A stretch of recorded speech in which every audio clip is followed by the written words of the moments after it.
Hello friends, कैसे हैं आप सब। आई होप आप सभी ठीक होंगे, सकुशल होंगे। जैसा कि आप सभी जानते हैं, हम अपने हिंदी के सिलेबस को कंटिन्यू कर रहे हैं हर क्लासेस के वाइज।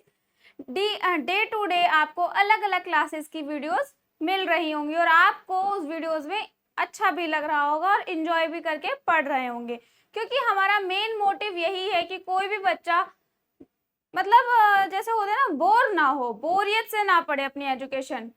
सबसे ज्यादा इम्पोर्टेंट है कि बोरियत बोरियत आ जाती है ना पढ़ाई करते समय, तो पढ़ाई में ना मन नहीं लगता है।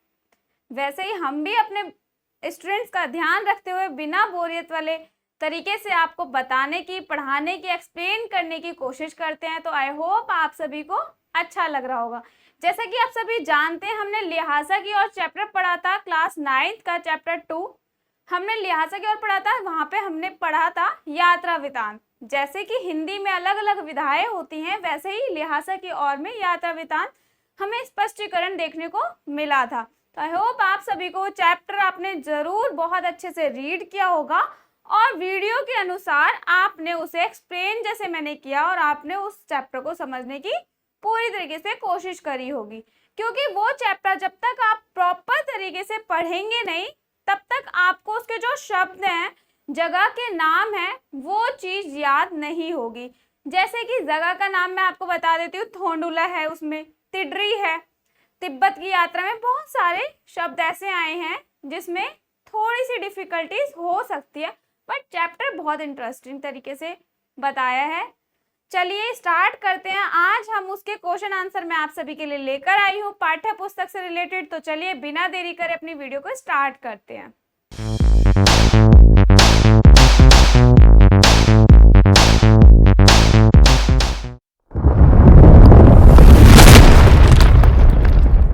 फर्स्ट क्वेश्चन हमारा देखेंगे क्या कह रहा है हमसे।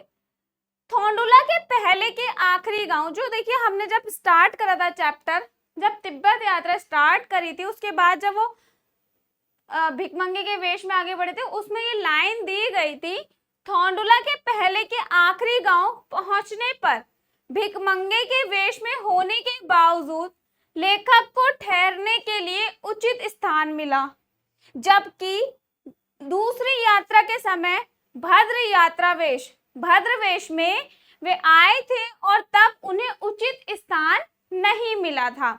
तो देखिए ऐसा क्यों हो गया, ऐसा क्यों है, इसका क्वेश्चन उठता है, ऐसा क्यों हुआ। देखिए इसका आंसर है, इसका मुख्य कारण था संबंधों का महत्व। सबसे पहली बात, वह भिकमंगे के वेश में गए, पहले वो भद्र यात्रा के वेश में, भद्र वेश में गए थे, ठीक है। तिब्बत में इस मार्ग पर यात्रियों के लिए एक जैसी व्यवस्थाएं नहीं थी, इसीलिए वहां जान पहचान के आधार पर ठहरने का उचित स्थान मिल जाता है। यानी कि जब वो पहले गए थे, तब वो जो भद्र यात्रियों के वेश में गए थे, तब जान पहचान के अनुसार उन्हें ठहरने की जगह उचित मिलती थी। लेकिन जब वो दूसरी बार गए, तो वो तिब्बत की यात्रा पे गए, तब वहां पर ऐसा कुछ नहीं था। देखिए जो जान पहचान करता था उसे तो उचित स्थान मिल जाता था। अब इसीलिए वहां जान पहचान के आधार पर ठहरने का उचित स्थान मिल जाता था। बिना जान पहचान के यात्रियों को भटकना पड़ता था। दूसरे तिब्बत के लोग शाम 6 बजे के बाद क्षण पीकर मस्त हो जाते थे, तब वे यात्रियों की सुविधा का ध्यान नहीं रखते थे। इसीलिए दोनों चीजों में अंतर आ गया। जब वो भिकमंगे के वेश में गए, तो भिकमंगे के वेश में भी उन्हें उचित स्थान मिला, लेकिन जब वो भद्र यात्रियों के वेश में गए, तब उन्हें उचित स्थान नहीं मिला, क्योंकि तब उनकी कोई जान पहचान नहीं होती थी। जान पहचान के अनुसार ही उचित स्थान मिलता था, इसीलिए ये दोनों यात्राओं में अंतर आ गया। चलिए नेक्स्ट क्वेश्चन की तरफ चलते हैं हम। उस समय के तिब्बत में हथियार का कानून ना रहने के कारण यात्रियों को किस प्रकार भय बना रहता था, उन्हें भय बना रहता था जान का अपनी। तो चलिए उत्तर देखते हैं इसका। उस समय तिब्बत में हथियार संबंधी कानून ना होने के कारण यात्रियों को हमेशा अपनी जान का भय खतरा बना रहता था। लोग हथियारों को लाठी डंडे की तरह इस्तेमाल किया करते थे। डाकू अपनी रक्षा के लिए यात्रियों या लोगों को पहले मार देते थे, तब देखते थे कि उनके पास क्या क्या है, उनके सामान को उसके बाद देखा जाता था। इसी तरह हमेशा जान का जोखिम रहता था, क्योंकि तब कोई कानून नहीं बना था, कानून की कोई व्यवस्था नहीं हुआ करती थी। इसी वजह से उन्हें 24 घंटे अपनी जान का खतरा बना रहता था डाकुओं से। थर्ड क्वेश्चन की तरफ चलते हैं। लेखक लडकौर के मार्ग में अपने साथियों से किस कारण बिछड़ गया?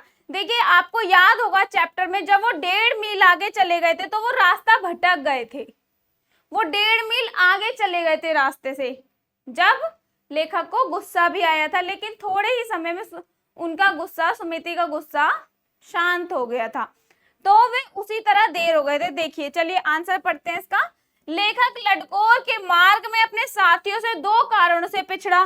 पहला, उसका घोड़ा बहुत सुस्त था, यानी कि घोड़ा सुस्त होने का मतलब कि बहुत धीरे धीरे वे अपनी गति को बढ़ाता था। सेकंड ऑप्शन यहाँ पे मिलेगा आपको, वह रास्ता भटक कर 1.5 मील आगे रास्ते पर चले गए थे, उससे वहां से वापस आना पड़ा, इसी वजह से वे अपने साथियों से यात्रा पे पिछड़ गए थे। फोर्थ क्वेश्चन है हमारा, लेखक ने शेखर विहार में सुमति को उनके यजमानों के पास जाने से रोका, परंतु दूसरी बार रोकने का प्रयास क्यों नहीं किया? देखिए, जब वो पहली बार जाने के लिए उन्होंने रोका था और दूसरी बार नहीं रोका, क्योंकि पहले जो वहां पर जाते हैं वो वहां पर 3-4 दिन से ज्यादा लगाया करते हैं, क्योंकि वहां पर जो वो काम करते हैं उसके अनुसार उन्हें भिक्षा मिलती है। देखिए, लेखक जानता था कि शेखर विहार में सुमति के यजमान रहते हैं।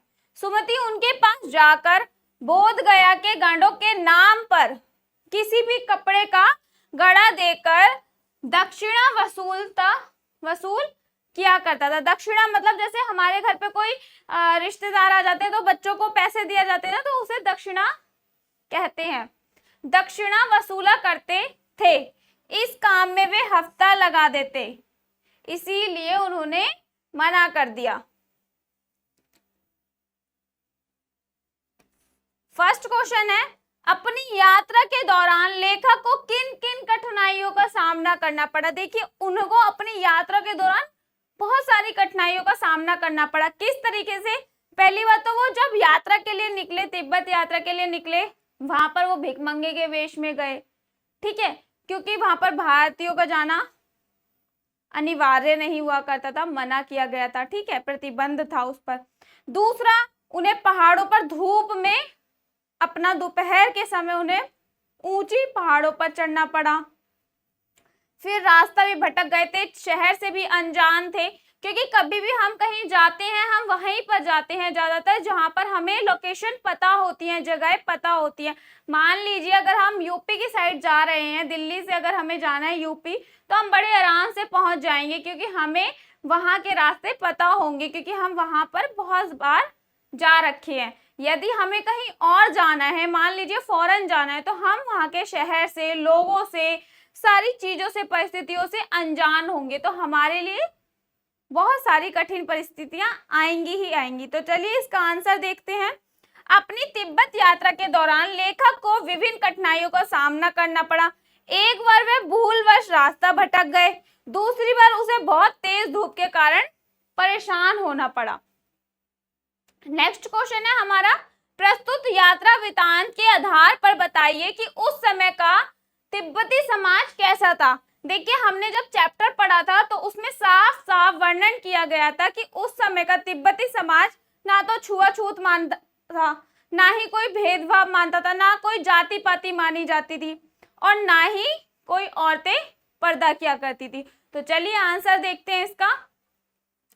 इस यात्रा वृतांत से पता चलता है कि उस समय तिब्बती समाज में पर्दा प्रथा, छुआछूत जैसी बुराइयां न थी। महिलाएं अजनबी लोगों को भी चाय बनाकर दे देती थी। जैसा कि मैंने आपको बताया भी था उसमें कि भिखमंगों को छोड़कर, जो भिखारी लोग होते हैं उनको छोड़कर बाकी कोई भी सदस्य आ जाए किसी भी देश का, तो वह अपने अनुसार चाय खाना पीना बना भी सकता है और बनवा भी सकता है, घर में जा भी सकता है, और कोई भी औरत उनको कुछ भी देने के लिए मना नहीं करेगी, अपनी आवश्यकता के अनुसार वो चीज ले भी सकता है। तो वहां का कुछ इस प्रकार से समाज था। निम्न श्रेणी के भिखमंगों को छोड़कर कोई भी किसी के घर आ जा सकता है।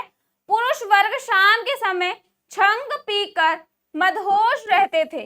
वे गड़ों पर अगाध विश्वास करते थे। समाज में अंधविश्वास का बोलबाला था। अंधविश्वास आप और मैं भली भांति सभी जानते हैं कि अंधविश्वास किस चीज को कहते हैं, जैसे कि किसी को भी गुरु बना लेना। अभी के टाइम पर यह है कि लोगों को किसी भी चीज पर विश्वास आ जाता है। अगर मान लीजिए हम कहीं 10 लोगों के बीच में खड़े हैं और 10 में से एक इंसान ने बोल दिया कि यहाँ पर कुछ मतलब चमत्कार हुआ है, अभी मैंने देखा है, तो ऑटोमेटिकली वो 10 लोग, अगर उन 10 में से उस एक इंसान की बात 2 लोगों ने मान ली तो वो ऑटोमेटिकली 10 लोग मानने लग जाते हैं। तो ये होता है एक तरीके से अंधविश्वास कि इस बाबा ने इसे ठीक किया है तो मुझे भी ठीक करेगा।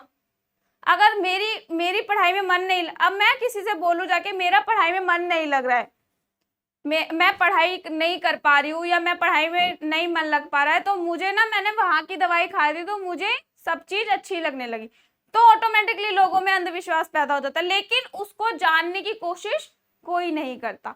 तो इसी तरीके का वहां पर भी था कि अंधविश्वास का बोलबाला बहुत था।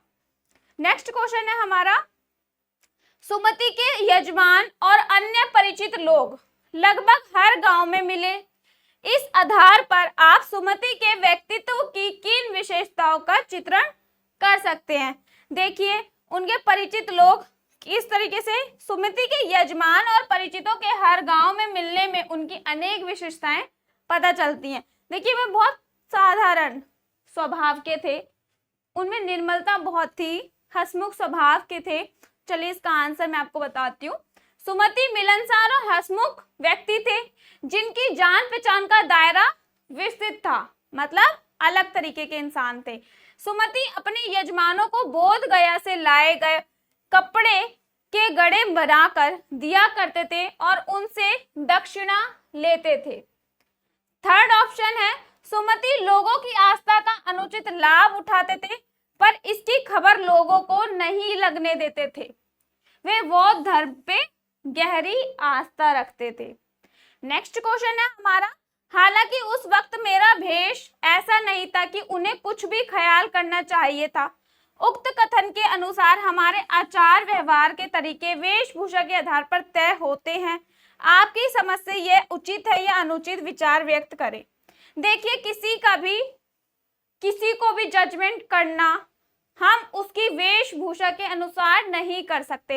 यदि हम मान लीजिए कहीं जॉब के लिए इंटरव्यू के लिए जाते हैं और हम हर किसी के पास बहुत अच्छे ऑफिशियल क्लोथ्स नहीं होते हैं कैरी करने के लिए, है ना, ये सब स्वाभाविक है, हम सब जानते हैं कि हर किसी के पास एक जैसी परिस्थितियां नहीं होती हैं। तो यदि कोई व्यक्ति फॉर्मल कपड़े पहनकर ना आ सका अपने इंटरव्यू के लिए, यदि वो नॉर्मल कपड़े पहनकर गए, तो हम उसके टैलेंट से उसे जजमेंट दे सकते हैं, लेकिन उसके कपड़ों से उसे जज नहीं कर सकते। तो ये एक तरीके से अनुचित ही है। तो इस क्वेश्चन का आंसर वैसा ही है। तो चलिए इसका आंसर देखते हैं। ये बात सच है कि हमारे आचार व्यवहार के तरीके वेशभूषा के आधार पर तय होते हैं, लेकिन ये बात सच है कि हम जजमेंट उसके कपड़ों से ही देखकर देते हैं। हम अच्छा पहनावा देखकर किसी को अपनाते हैं तो गंदे कपड़े देखकर उसे दुष्कराते हैं। लेखक भिखमंगों के वेश में यात्रा कर रहा था, इसीलिए उसे यह अपेक्षा न थी कि शेखर विहार का भिक्षु से सम्मान पूर्वक अपनाएगा। मेरे विचार से वेशभूषा देखकर व्यवहार करना पूरी तरह ठीक नहीं है।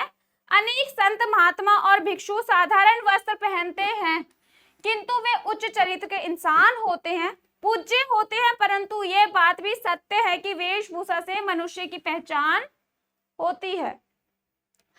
हम पर पहला प्रभाव वेशभूषा के कारण ही पड़ता है। देखिए, वेशभूषा से फर्क तो पड़ता है, लेकिन उसे जज करना गलत भी कहा जा सकता है। उसी के आधार पर हम भले बुरे की पहचान करते हैं। तो ये अनुचित भी है कहीं हद तक और उचित भी है, लेकिन हमेशा उचित नहीं कहा जा सकता इसे। इसके हमेशा दो पहलू होते हैं। पहला पहलू कि हम उसे हमेशा किसी को कपड़ों के आधार पर जज नहीं कर सकते हैं, और किसी के जैसे होता है ना, टैलेंट बहुत ज्यादा मायने रखता है, नॉलेज कितनी है, तो उस पर भी हमें ध्यान देना चाहिए। नेक्स्ट क्वेश्चन है, यात्रा वृत्तांत पर तिब्बत की भौगोलिक स्थिति का शब्द चित्र प्रस्तुत करें। वहां की स्थिति कैसे राज्य से, आपके राज्य से किस प्रकार भिन्न है? देखिए बहुत तरीके से भिन्न है। जैसे कि हम कहीं घूमने जाते तो हमें लोकेशन पता होती है, हम वैसी जगहों पर घूमने जाते हैं, लेकिन तिब्बत की यात्रा में ऐसा कुछ भी नहीं था, वह सारी जगहों से अनजान थे। जैसे आप सभी के लिए चैप्टर आया, चैप्टर में कुछ शब्द हैं, लडकोर, तिडरी, थोंडुला, ये सब शब्द हैं, अनजान है, हमें इसके बारे में कुछ नहीं पता, तो इसी तरीके से आप इसका वर्णन कर सकते हैं। इसी क्वेश्चन के साथ हमारा आज का चैप्टर पूरा कंप्लीट होता है। तो आई होप आप सभी को चैप्टर पसंद आया होगा। मैंने एक्सप्लेन करने की पूरी तरीके से कोशिश करी है और क्वेश्चन आंसर भी कंप्लीट हो चुके हैं। तो आप नेक्स्ट वीडियो वेट करिए, उपभोक्ता की संस्कृति हम पढ़ेंगे क्लास 9 का। तो आई होप आप सभी इस वीडियो को ज़्यादा से ज़्यादा लोगों के साथ शेयर करें, 9th क्लास के स्टूडेंट के साथ। Thank you so much.